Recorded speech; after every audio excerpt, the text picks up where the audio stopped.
Päästetöö juht määrab ohuala ja pidades nõu teiste ametkondadega, otsustab evakueerimise vajaduse üle. Samuti määrab ta evakuatsioonijuhi, kelleks võib olla politsei või päästeametnik. Päästetöö juht jääb staapide kaudu koordineerima teiste asutuste tegevusi evakuatsiooni korraldamisel. Evakuatsiooni korral määrab päästetöö juht koostöös vastutava politseinikuga evakueeritute kogunemispunkti asukoha ja pikaajalise evakuatsiooni korral koostöös kohaliku omavalitsusega evakueeritute evakuatsioonikoha. Evakuatsioonijuht moodustab evakuatsioonigrupi ning juhib selle tööd. Evakuatsioonigruppi kuuluvad politsei- ja päästeametnikud ning vajadusel muud kaasatud isikud, kes viivad läbi evakuatsiooni selleks ette nähtud alal. Politsei piirab ligipääsu evakuatsioonialale ning tagab turvalisuse ja avaliku korra kaitse, reguleerib liiklust ja korraldab evakueeritute kogunemispunkti tegevust. Olulisim evakuatsiooni läbiviimisse kaasatud asutus on kohalik omavalitsus, mis määrab koostöös päästetöö juhiga evakueeritute evakuatsioonikohad, tagab neisse transpordi ja korraldab nende tööd. Inimeste evakueerimisel on oluline neile teada anda, millisel alal evakuatsiooni läbi viiakse. Kui kaua eeldatavasti tuleb neil kodudest eemal viibida, mida kaasa võtta, kuhu minna ja mis on evakuatsiooni põhjuseks.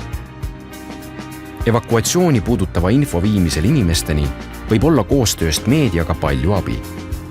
Inimeste teavitamiseks evakuatsioonist saab kasutada ka operatiivsõidukid valjuhääldeid.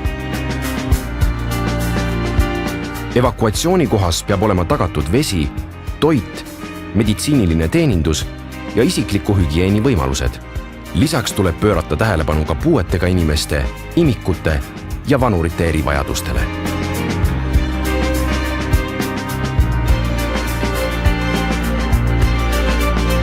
CBRN sündmuste puhul tuleb arvestada võimalusega, et sündmuskoht ja seal olnud inimesed võivad olla saastunud. Seetõttu on esmastel reageerijatel eriti oluline määrata ohuala ning tagada sellest kinnipidamine, et vältida saastuse edasikandmist uutele aladele. Kiire saasteärastustegevuse alustamine võib päästa paljude kannatanute elu ja hoida ära uute inimeste kokkupuuted saasteainega. Sündmuskoha meedik hindab koostöös päästega, kas kannatanud vajavad puhastamist enne kui neil lubatakse siseneda turvaalasse või sündmuskohalt lahkuda. Kannatanute saastuse hindamisel tuleb lähtuda kannatanu sümptomitest, näiteks punased või vett jooksvad silmad, hingamisteede ärritus, nahapunetus näol või paljastel kätel, samuti välistest märkidest riietel, näiteks pritsmed või värvuse muutused, mis on põhjustatud riiete ja keemilise aine omavahelisest reaktsioonist.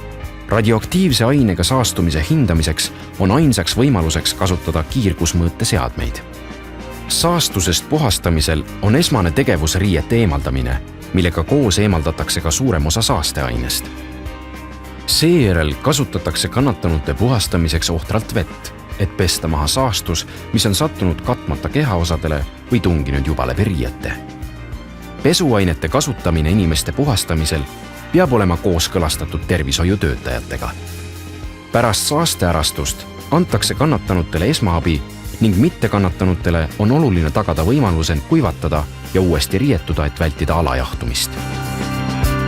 Esmase saasteärastustegevusega võib alustada tuulepealses küljes punase ja kollase ala piiril, luues sinna esmase saasteärastuse punkti, kus eemaldatakse kannatanutelt riided.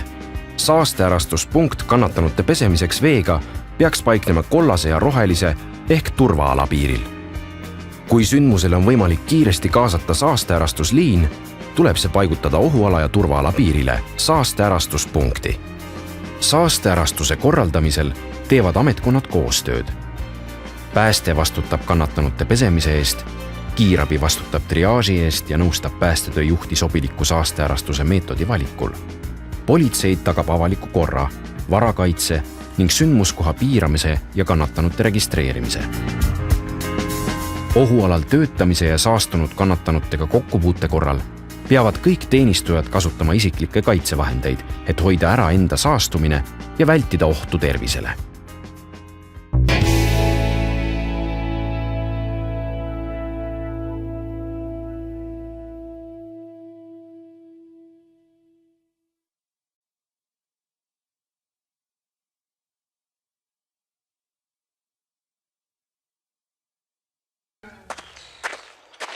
plaan 1, duubel 1.